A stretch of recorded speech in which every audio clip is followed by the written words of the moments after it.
Imagine stepping off a plane in Europe for the very first time. 6 countries, countless cultures, and a whole lot of surprises. Was it a dream come true or a total travel disaster? In this episode, we sit down with Alison Willette to hear all about her whirlwind European adventure. What went right, what went hilariously wrong, and the unexpected moments that made this trip unforgettable. If you've ever dreamed of hopping from country to country in Europe, you won't want to miss this episode. Ready for your fast pass to unforgettable adventures? Welcome to Talk Travel to Me.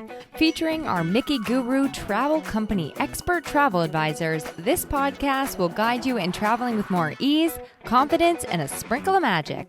Tune in for unique insights, insider info, tips, and personal travel stories that'll transform your journeys into exhilarating moments and lifelong memories. Fasten your seatbelt, grab your passport, let's embark, and let's talk travel. Welcome back to Talk Travel to Me. Today's episode is extra special because my guest isn't just any traveler, she's my daughter. Yep, that's right. Alison recently took her very first trip to Europe, visiting 6 different countries in one incredible adventure. As a travel agent, I've spent years helping people plan their dream vacations, but this time I got to experience the excitement of first-time European travel through her eyes. And to be real, I also played the part of worried mom because Allison and her friend planned this trip almost entirely on their own. We're talking about the highs, the lows, the unexpected surprises, and of course, the moments that made this trip unforgettable. Was it everything she imagined? Would she do anything differently? And what advice does she have for anyone dreaming of a multi-country European trip? Let's dive in and find out, shall we? Welcome to the show, Allison. Let's get started by you telling the listeners about yourself and a little bit about your previous travel experience. Before you boarded a plane to Europe with just a backpack and a friend. Hi, travelers. My name's Allison. I am the executive producer of Talk Travel to Me and your lovely host's daughter as well. I graduated from my undergrad last year and I am currently working on my master's degree. And in between, I took this dream European backpacking trip with my childhood best friend that we'll be talking about today. And some of my travel background, I obviously grew up going to Walt Disney World like every weekend, basically. Not And every not weekend. every weekend, but we did a lot of theme park trips, a lot of cruising. But I would say that was kind of the extent of our adventures. So thankfully that gave me like confidence when it came to like navigating an airport. It's a little more difficult when it's not in English. Yeah. But yeah, I felt like prepared to I knew I wanted to structure a trip, how much I like to do on a trip, how much time I'm going to need to like chill out and just have free time.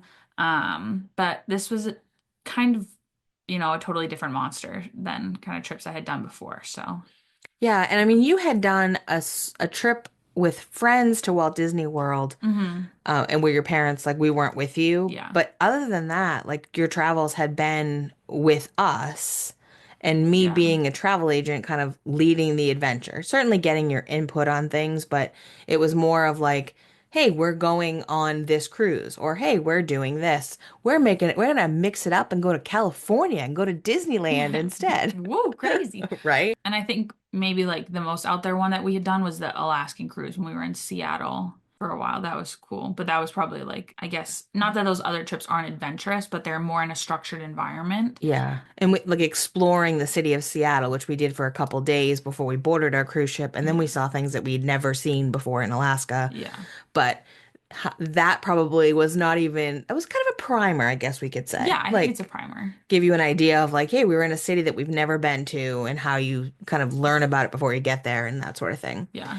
So tell us what inspired you to take this trip and how did you decide to visit 6 countries right out the gate? Well, I don't like to do anything the easy way. I would say growing up, this has like always been a trip. I feel like I've talked about it for as long as like I can remember wanting to backpack through Europe. And I would have to say that part of that must have come from Gilmore Girls Yes. because still my favorite show to this day, rewatch it all the time. So I feel like that must have been where it came from. I don't really remember like where it started, but I'd always wanted to go on like we'd said, we'd gone on more structured trips to single places. I wanted to like go and have like some crazy adventure and just try it all out. And I really wanted to go places that weren't like maybe your traditional like first stops in Europe. So I didn't want to do Paris, London, that vibe. I kind of wanted to do some more like central slash like Western places because I wanted, I wanted to be different and cool. So yeah. I will say, as you were planning this trip, like for real, you had talked about it for years and years, Yeah. but someday when you're a parent, you'll realize that like your kid talks about things and you're just like, uh-huh, yep, And then sure. they grow up and do them. Right. And then it was like, as you talked more seriously, as you were getting ready to finish your undergrad degree, the conversation became more specific and more date-based. And oh, I'm gonna go with my friend. And I was like, uh-oh, like this is happening. Um, and there's no surprise for you, but for our listeners, it might be that I'm a little hesitant to go outside of a comfort zone. But your dad is hmm beyond that. Beyond the So, comfort zone is the zone. right, when you started talking about this, we kept looking at each other going, "Oh my goodness." And it took a while to get us on board. Um, Yeah. Multiple conversations. Right. But at the end of the day, we realized A, you're an adult, and Right. B, you've put money aside for this trip. hmm So you weren't asking us to bankroll it. You weren't Right. asking us really for anything other than to hopefully share in your excitement. hmm And we did. We Right. got on board. I definitely did. Yeah. But it took a bit. So anybody that's listening that has kids, you can understand that. Picture for a moment what it would look like to allow or encourage, be excited about your 7-year-old going to Europe by themselves. That's how it felt as a parent. Except she was 22, Right. so or 21, Yeah, but exactly. yeah. But that's how it feels to a parent. And for an adult kid now, it's like, oh my gosh, get on board, guys. Let's do this. Right. Um, but how did you prepare in terms of planning and budgeting and packing? Because this was all you. Yeah. Um, so my childhood best friend who I went with had like texted me in February completely unprompted. We should backpack through Europe. And I'm on a work trip at the time and I was like, yeah, we should do that. I was like, this is so funny because I had never like had someone that I was picturing going with and I knew I would be more comfortable going with at least one other person rather than doing it myself. And so she said it and I was, yes, we'll do that. And little did I know she was serious. So we started planning it. We kind of, like I said, wanted to do places that weren't necessarily the norm. So we kind of started picking out places that we wanted to go. And then built a map kind of in the European train system had like on their website has you can map out all the different destinations with the train stops and that's how we had decided we were going to get from place to place is via train.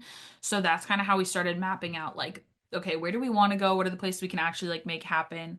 And then budgeting, I had a certain amount of money set aside already, so it was kind of just we're just gonna do that. You had to like work within that. Yeah, So I you had were to kind work of within like, that. Yeah. because I think you had originally, how long were you gone and how many countries exactly did you We've visit? gone 3 weeks and we visited 6 countries.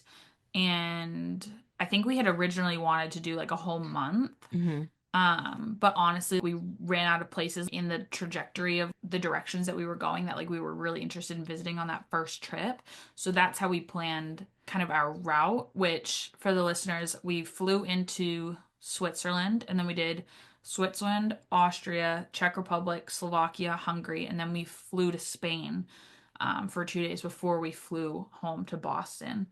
And then packing, we had heard so many times, and my friend had been to Europe before, and she was like, having a suitcase in Europe is just the worst thing that you can do to yourself Yeah. because all the cobblestone roads, or you're going to be walking to the hotel, like all of these things, like that's just, it's an annoyance that you don't want to have. And also, for 3 weeks, you're going to want to just, you're not going to want to be doing that for 3 weeks.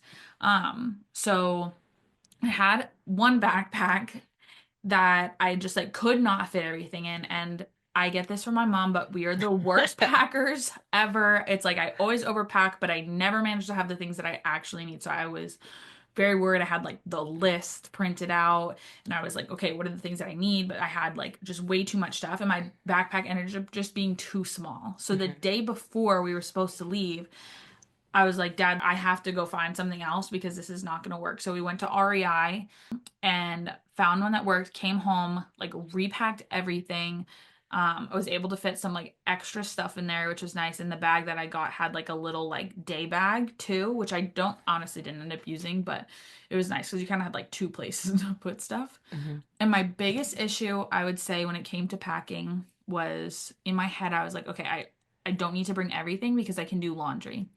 That's a joke. Like, I wish. I think there was probably three countries in a row. Once we got to the Czech Republic, I was like, I'm gonna do laundry. Oh, okay, well, the hostel's laundry was broken. Oh, okay, so I'll just do it in Slovakia. Yeah, they had no laundry at that one, even though they said on the website that they did. That place was a whole nother story we'll get to. Yeah.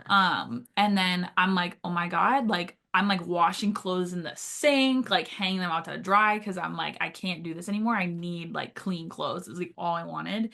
And it just was not happening for me. So yeah, Well, I guess on the grand scheme of things, that's not a major it's a great problem. problem to have. Right, exactly. Yeah. But yeah, I could totally see that. As somebody that needs clean clothes every single Oh my day, God. Yeah. I remember like talking and FaceTiming with you and being like, "Oh my No, I'm God, you're literally like and then they like things wouldn't dry, and then you have to get on the train to go to the next place, and you're sticking like wet clothes in your bag. I'm like, this is just ruining everything. But All right, give us a quick rundown of the six countries you visited and your impressions of each of them. Because I know that there were some that you absolutely loved yeah, and places that you're kind of like, meh. So walk us yeah. through what that looked like. Okay, so the first country, like I said, was Switzerland. We flew into Zurich, and there we actually stayed in like a hostel. They were called the Capsule Hotel, and we can share photos of it too. But it's basically a picture like a big dorm room, except like there's like these pods, like enclosed pods that like you're sleeping in. So it's like just a bed inside.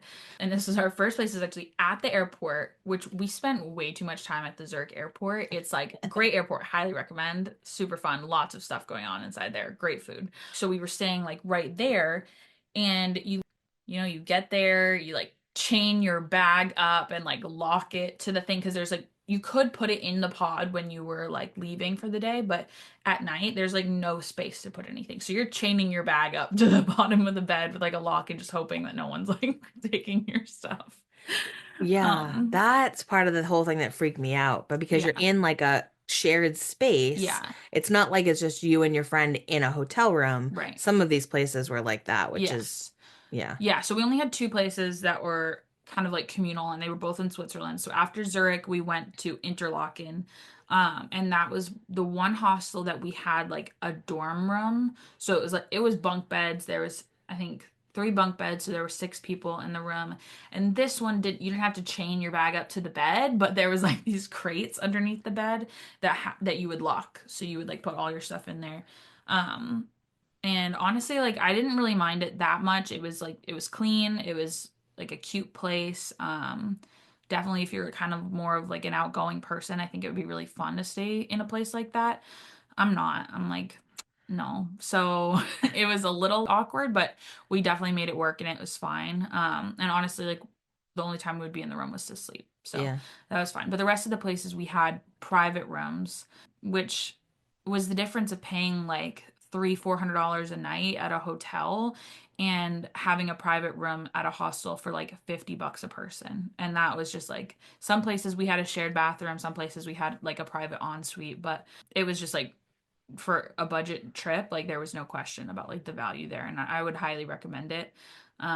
This is why people your age do a trip like that and Yeah, people like me do Adventures by Disney right. because, Or don't do Adventures by Disney right. because it's so pricey. Yeah. But it's pricey for a reason because like the places that you're going, like the accommodations are expensive. So it's like, but I think you can find plenty of places that are clean and safe that don't have that hefty price tag, and that was super worth it for us. But in Interlaken, which I would say was one of my favorite places that we went and like would absolutely recommend it to just about anybody. It's this like valley basically in the Jungfrau region of Switzerland. I hope I'm saying that right. And you're just surrounded by like the most incredible mountains. And I grew up in New England, obviously, where it's like we have mountains, but it was just absolutely nothing compared. You'd be like walking down the street and you have like these absolutely massive towering like mountains and just incredible views just like standing on the street. Like you didn't have to go anywhere to have the views. It was just like right Right there. there. And I literally like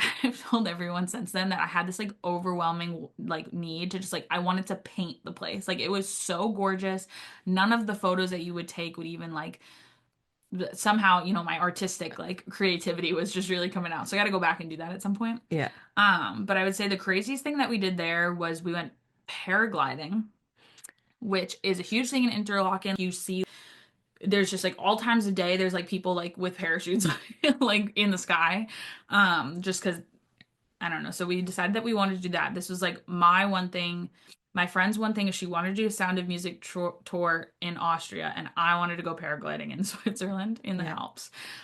So we like ended up doing it. We go to this little like tiny like corner store place, and they're like, okay, like when the van gets here, like you'll get in. And we were like, okay. And now I'm kind of like freaking out because I'm like looking at all the pictures and everything, and I'm like, this is like going to be intense. But we get in this like little like rickety van and it drives to the park. And I'm like, this is really weird. Like, because there's like a park in the middle of the town.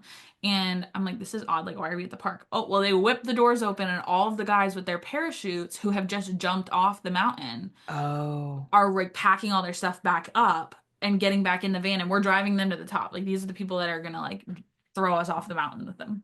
So I was like, okay, Throw us off. Just what a mom wants to hear. just what a mom wants to hear. And like these guys like have like the weather app up on their phone, almost kind of like a surfer has, like where they're like tracking the tides and everything, but they're doing it with the wind, just like on their iPhone. And I'm like, this is not safe. Like this is terrifying. But okay. So we start driving up the mountain, and when I tell you, like, these are the most, if it felt like it was going straight up, like roller coaster style. Like, I don't know what was going on, but, and then all of a sudden it's like one lane road, and there's a van trying to come down the mountain. Oh. And we're like backing up, and I'm like, this is it. We haven't even gotten to the top yet, but we finally got there. All right, travelers, this week's featured review is titled The Best Tips and Advice. They write, such a fun podcast with great information. I'm already looking forward to future episodes and learning even more travel tips. That's exactly what we're here for. Thanks for listening. And if you're loving the show, drop us a review. Now let's dive back in. Tons of people on this hill because paragliding you're not actually jumping off of anything. It's more like you're running down the hill with the parachute, and then the parachute fills in. It like lifts you off the ground. But so we put on our little like helmets and our little like glasses and everything, and you're like strapped to like this man who's probably making minimum wage behind you. He's just checking out the weather well before you go. Everyone like lines up, and people go like one at a time. So my friend went first, and I was like, oh my God, like oh my God, okay. So he was like, you see what that girl just did, like a different person. And I was like, yeah. He was like, don't do that. You have to run. Like you keep running until I tell you to stop running. And I was like, okay. So now I'm like anxious because it's just like straight down. I'm worried I'm gonna like fall on my face and absolutely just like eat it down Right. this mountain right now. And I'm like, okay. He's like, okay, go. And I start running, and he's running behind me, and we're running. And he's like, don't stop. And I'm like, oh my God, I'm gonna fall.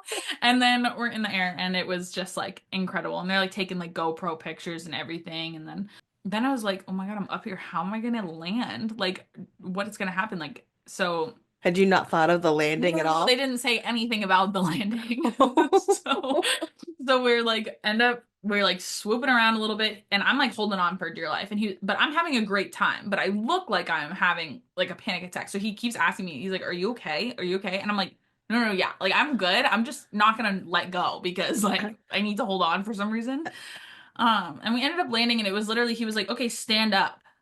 You just like stand up and you're on the ground. There's Wow. no like hard landing or anything, thankfully. But yeah, so that was Switzerland for us. Then we Okay. get on the train and we go to Salzburg. We did the Sound of Music tour, which was iconic. There was like, well, we actually end up in Salzburg on this like one day that the entire like continent of Europe is like closed. So we're like looking for breakfast. It's like a Catholic holiday. Looking for this like tour place we're supposed to meet at.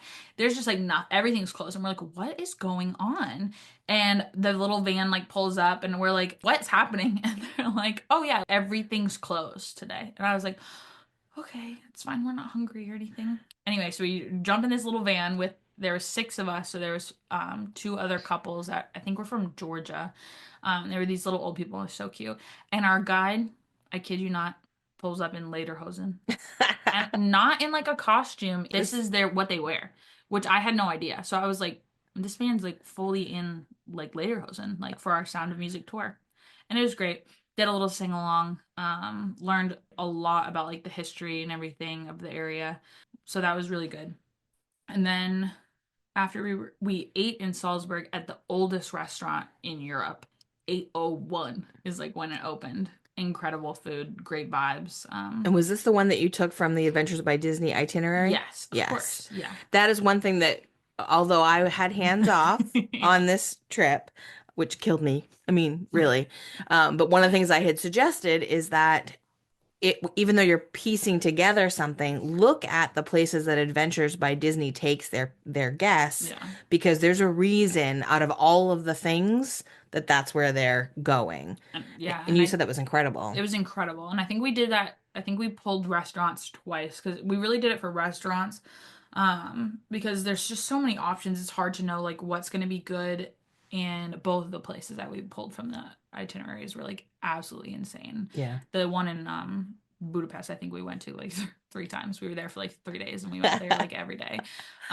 They were like, can you find somewhere else to go?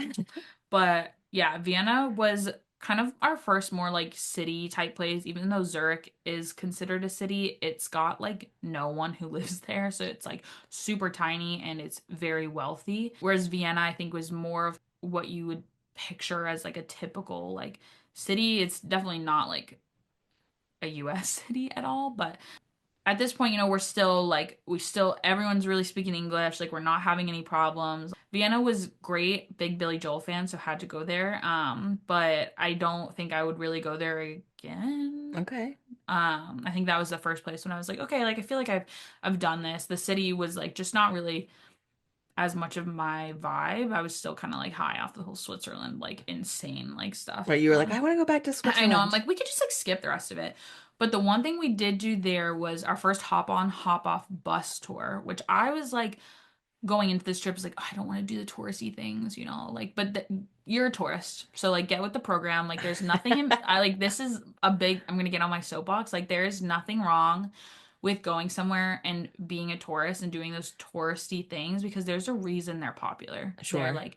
They're incredible. And have a mix, like be a respectful tourist, but go and do these things because you're going to learn so much. And when we were in the other places, if we hadn't gone on like these tours or anything, like we would have no idea what we're looking at. So highly recommend. Also, like I don't think I've sweat so much in my entire life than on this trip. Like I'm like on this bus tour, like dripping. So just be aware.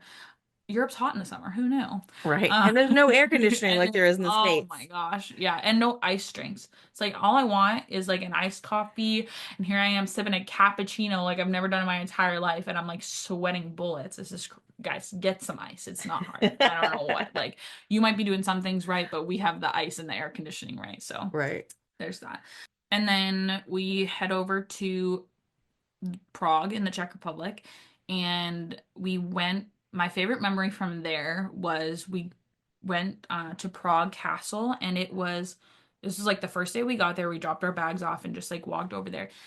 It's pouring rain. Like it's so much rain. I've never seen so much rain in my life. And we're trying to go to this castle, and you have to like climb these like, stone stairs.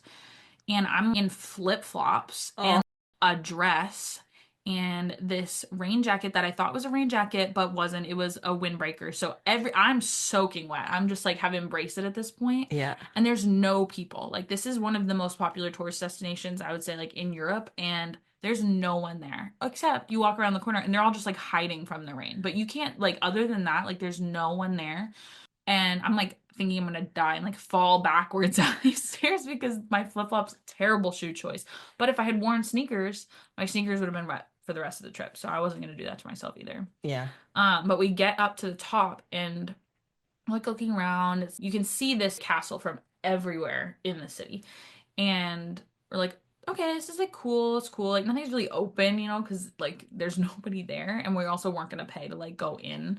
But it's basically like this giant town on the top of this mountain or hill, I guess, that you've just like climbed up to the top of. And we like walk around the corner, look up, and just the most incredible church I've ever seen in my life. Like there's a lot of churches in Europe. Yeah. A lot. We saw a lot. But this was I looked up what the name was. It was St. Vitus Cathedral. Look up pictures. I don't like whatever you have to do. It was like the most incredible Gothic architecture that I've ever seen in my life. Hmm. Like things you can't even imagine, like the intricacies. The gargoyles are like spitting water from the rain like down on us, and I'm just like sitting there like, oh my God. We have the best photos of it because there's nobody there. Like there's no one out. We're just like in soaking wet and like standing outside this church. Like the best photos from Which the we trip. will sure share on our Talk Travel to Me Yeah. pod Instagram. So if you're curious about some of these Oh locations, my gosh. Yeah. we've got some to share for I sure. wish the pictures did it justice, but like it'll have to do. Everyone has to go to this place. It's like just absolutely incredible. Um, so we did that, and then that was like the biggest thing I would say in the Czech Republic for us. And then in Slovakia, we discovered the free walking tour. And basically you like go and like meet this like group of people, and the guide, you don't pay for it ahead of time, but the guide walks you around the city and is telling you like all this stuff. And then at the end, you give them as much money, like cash, you feel like was worth their performance, I guess. I don't know like what to call it, but which was amazing. We did that a handful of times too, and that you just get such quality experience from that because they're trying to do a good job so that they get paid rather than there's just like a flat rate. So would highly recommend that. And then in Hungary, in Budapest, we had I have so many things. I would say like the biggest thing there for me too was the cave church. There's like this big hill and there's like a cave and there's like a church in it. I know you probably got that from the name. I was like, Um, wow, that's but unexpected. right, so much like history in this area. It was so interesting. It was a Catholic church that had been captured during the communist era, and they basically I looked it up. So for 6 years they continued their religious functions during the Soviet running the capital, but then the State Protection Authority raided the chapel as part of an increasing action against the Catholic Church. The cave was sealed, and the people, like all the monks that lived there, were condemned to death or imprisoned for years. Oh my I gosh. know it was, but it was like this incredible, I mean, horrible history of this place. But it's like after kind of the Iron Curtain fell, has reopened as this like this practicing church where they have the monastery still there, and you can go for services or you can just walk in and sit. It's really cold in there, so if you're sweating as much as I was, like that was nice too.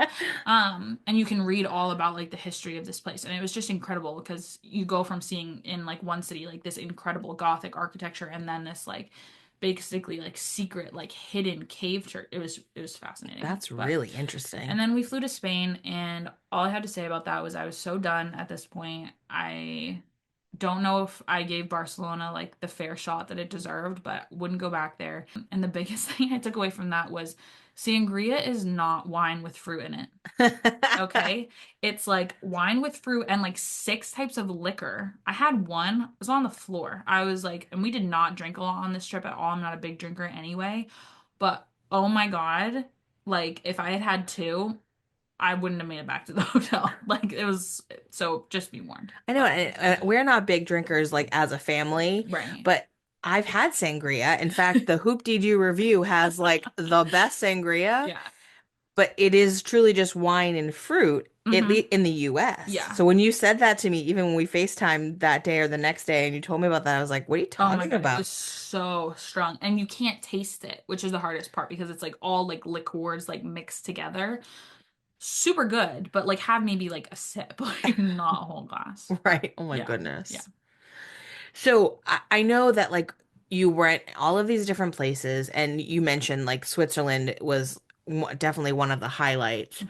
Did you have any travel mishaps or like unexpected things happen that you just despite your planning and you had quite the itinerary I that you did. put together, you and your friend. So like anything happen Yes, unexpected? absolutely. I would say there was probably three things. The first wasn't so much a mishap as it was kind of an adjustment. Being from New England, the only public transport I had ever been on was like the T in Boston, and that was probably like less than 5 times. Like I Yeah. was not a frequent public transport taker. Unless you Um, count the buses at Disney World, because I that's don't. definitely I don't, because you pay a lot of money to ride those, so that's not public. okay. Okay. But so that was a huge adjustment because everywhere we were going was public transport. So it was like train, bus, like the little T-like things in the cities or whatever, subway kind of vibes. And so that was really difficult to navigate. It's not English. Sometimes you pay, sometimes you don't. Sometimes you don't pay and hope that maybe you don't get stopped. Like I was so confused. Like this was confusing. Thankfully, my friend went to school in like a big city, so she had had some more experience, but it was still like we had no idea what was going on. So that was again not a mishap, but just something to like think about. And then in Slovakia, sadly, we had to hit one bad hostel, man. Right. I knew we had to have one. I'm thankful that I was like more towards the end of the trip. Um, but we walk up to this place. It's like down an alley. Like the ratings, by the way, were like 4.5 stars out of 5. We pull up, bars on the windows, down like a dark alleyway in like a parking lot. Super weird. We like get in. There's like no lights in the stairwell. So there's people like in the stairwells that are just standing in the dark and you're like trying to, it was very weird. And then we get into the room and it's a room for two and there's 3 beds. And we're like, is there gonna be like another person in here? Like, what's happening? And there's blood on the walls. Oh, I remember you telling me about this. And our window, like, there's like barred windows, like in our room. And I was like, okay. Compared to the other like beautiful places that we've stayed that are like boutique hotels, like this was a lot. It was probably like mid-afternoon, like when we got there. So we were like, okay, like not really sure what to do about this, but we like went out, had dinner, came back really like not a good area. But Hmm. there's like the one place we stayed in Slovakia was like in Bratislava. It was like a small like old town center. We really didn't go outside of that just because we didn't really feel like comfortable. And it was just not the vibe. Like get back and we're like, okay, like hopefully like there's not someone else staying here. Like we're not really sure what this is about. We're like, we can't, there's nowhere else for us to go tonight. So like we're gonna stay here mostly because we're not gonna pack our stuff and carry it out through like the alleyway where there's like people living in it and like this it's just like not good situation. Barricade the door with the table in the room. Everyone knows where we are. We're gonna be fine. But like we're not staying here tomorrow night like we were supposed to. So in the morning we end up finding a gorgeous little hotel. They were like, please come stay here. And we were like, you're Yes. you are godsend. We walk in, air conditioning, shower, beds, like gorgeous place. This is like an actual hotel for the same price as the hostel. No, we didn't end up paying for both places the next night because the hostel wouldn't give us our money back. So patio hostel, you're on my list. Um, but yeah, we ended up like in the best place that we stayed the next night. Oh my gosh, we thought we were like in heaven. And then the trains, I guess Yeah, this was rough. this was rough. We're on our way from, I think, from Prague to Bratislava, and the train stops in the middle of the trip, and we're like, I'm sitting in a separate cabin from Emily at this point, and just because like we didn't book our seats ahead, and we were like, it's all good. So I'm with this like these two people that are like an older couple, and the train conductor comes by after like 15 minutes of us just sitting there, and he says something, and then like keeps going, and we're all like okay, and I don't speak Czech, so I was like so I asked the couple, I was like, I'm sorry, like I don't know what he said, like can you tell me? And they're like, huh, we don't speak it either. And I was like, okay. They're like, we're Hungarian, we also don't know what he said. And we were like, okay, cool. So then one of their friends like ended up coming by and like translating for them. And they were like, oh my God. And I was like, what? Like now I'm like, what's happening? And they're like, the train hit someone. It like hit somebody and they had passed away. And now we were gonna be stuck there. We couldn't get off because we're not at like a station or a stop or anything. We're like just in the middle of like nowhere. So we can't get off. And they were like, we don't know how long we're gonna be here because the police have to come and like there's the whole thing. So I was like, oh my God, like this is terrible. So I went and found Em and I was like explained like what happened. She was like, oh my God, like so we ended up being there for probably like an hour and a half. And then we kept going, but that was rough. Something that again I hadn't thought about or like didn't understand with train travel, but that's something that happens fairly frequently in Europe. So just another thing to like be prepared for, I guess. Not that you could really do anything, but just like to be aware of, I guess. Yeah, and to know that there is a possibility of delays. So like Yes. if you Yeah. had said, "Oh, well, our train's going to hit the our destination at 1 p.m." Yeah. and you had something booked at like 1:30, Yeah, that's a like bad idea. yeah, Yeah. giving yourself that space. And we were actually more worried going about the strikes because there tends to be a lot of like railroad strikes or Yeah. as well. So that was what we were worried about, but sadly it wasn't that. So Yeah. yeah. Well, and I think it's one of those things as you're out traveling the world, and truly that happens in Boston. Like I Yeah. remember like some stories about just things that happen just on the T or near the T, that sort of thing. But you are out in the real world, Hmm. right? It's very different than riding the Main Street Railroad at Walt Disney World, Yes. and that kind of a thing. To your point about having those different experiences for sure. Um, I'm curious, did you have any of those pinch me moments where you were somewhere that you were just like, holy cow, I'm here. I did this. Like, I paid for this. I planned, like, Oh my did you God. have moments like that? Literally the whole trip. I think there was like so many times when I would catch myself just being like, this doesn't look real. Like you see pictures and you're like, wow, like it's really cool that this like one street in this area like looks like this. Like it's Main Street USA, like in Disney World, and it's like it's a facade. So like behind it, like there's like where the real people live. Right. And that's like I kept catching myself being like, this isn't real. Like this is crazy. Like we were in this area that was like all the sides of the buildings were covered in these like medieval like medieval murals. And they were like so intricate and just like incredible. And I was like, this is like crazy. Like, where am I? Like, where's the camera at? Because like, this is like not real, Yeah. but it is. Yeah. And it's crazy because people tell you too, like, okay, like when you go to Paris, like it's disappointing. And Mhm. maybe I haven't been to Paris yet. Maybe it is disappointing. But like, we went to like some of the most incredible places that I could even imagine, and it's real. Like, Right. yes, there's real life, like we said, and there's like stuff that's not going to go right. You might not like meet the nicest people or whatever, but it's like visually, like these are places that exist. Like, and Switzerland was just like one of those places for me. I can't wait to go back there. It's just the most like incredible looking place. Like, I couldn't even imagine something to look that insane. Well, it's funny to me, like as you had this experience, and like I said in the beginning, we were very nervous about it. Yeah. But as you were journeying and we talked to you almost every day and heard the things that you were going on, and you had a significant change in your, this sounds so dramatic, but in your person, Hmm. just as you were making the trip. Like at first you were like really nervous and you were like pretending to be cool because you were like, I have to have less anxiety than dad. Like that Right. has how it has to work.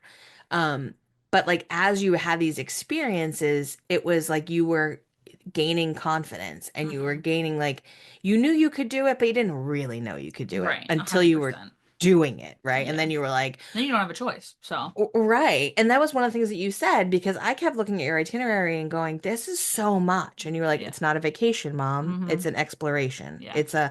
And I kept thinking, I don't even know what that is. Like, I mean, like, clearly I know, but it was interesting to me just how you left the United States when we dropped you off at the airport, when I dropped you off at the airport, and I Hmm. was like terrified. Like at that moment, I was like, I'm abandoning my car on the side here and I'm just going in. I'll buy whatever flight I need. I'm going. Um, and then when you came back, you really were a different person because your experiences that you had. And I'm Hmm. just wondering if like when you think about it in that way, did you feel a dramatic shift in your perspective about travel or just life in general? Like, how did that feel for you? I think growing up, there was always like a question in my mind. It's like I have like all these grand like things that I want to do. I'm like an adventurous person. I want to do this. I want to go there. Like I want to try all these things. But you don't really know if that's like who you are until you've tried it, if Mm, that makes sense. yeah. And there's like I guess a doubt there that maybe that's not who I am, maybe that's like who I want to be. But when you actually go and do it, and like you said, you have the confidence in yourself to do these things, it was just, I just want to do this for the rest of my life. Like, I want to go and experience new things, try new foods, like, and that it was reinforcing that idea that the world is so much bigger than like the little bubble that you live in, and you Hmm. can love your life and your work and the things that you do and the people that you're around all the time, but that doesn't mean that it's not super fun to go out there and try new things and live completely differently for a week, 2 weeks, like however long it is.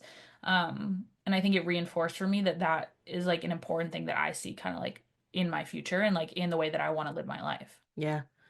And it's just, it's interesting to me. And you're so right about the fact that up until that point, right, you were kind of you were living your own life, but you were living it like the way that we did. Like you Hmm. traveled the way that we traveled Yeah. and whatever we were comfortable with. And, even getting on a cruise ship was a little scary for us the first Yeah.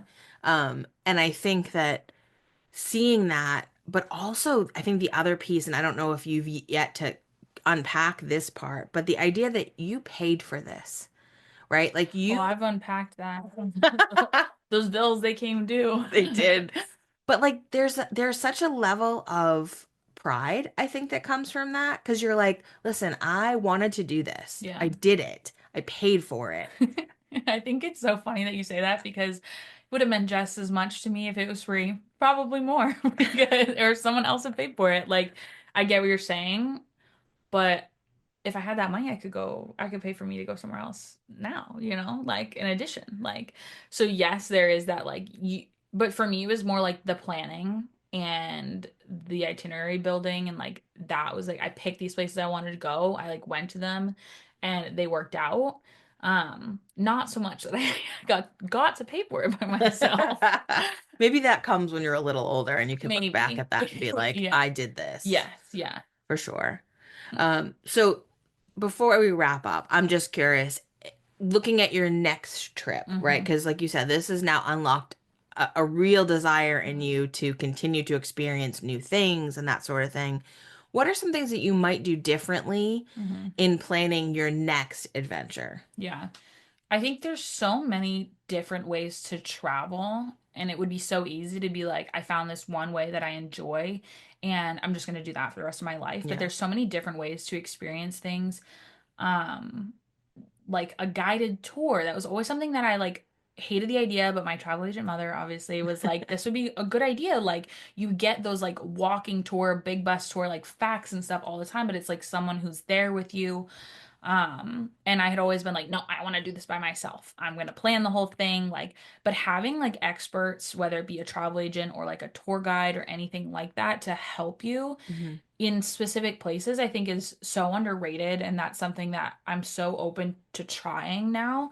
I am glad that I did it on my own first, but that, like I said, like there's so many different ways to travel, and I would hate to see like incredible experience like be given up just because I was like, oh, I need help with that. Like, I would need help to go to that place, but I'm not going to do that because I'm not going to like ask for help, or I'm not going to use an agent or something.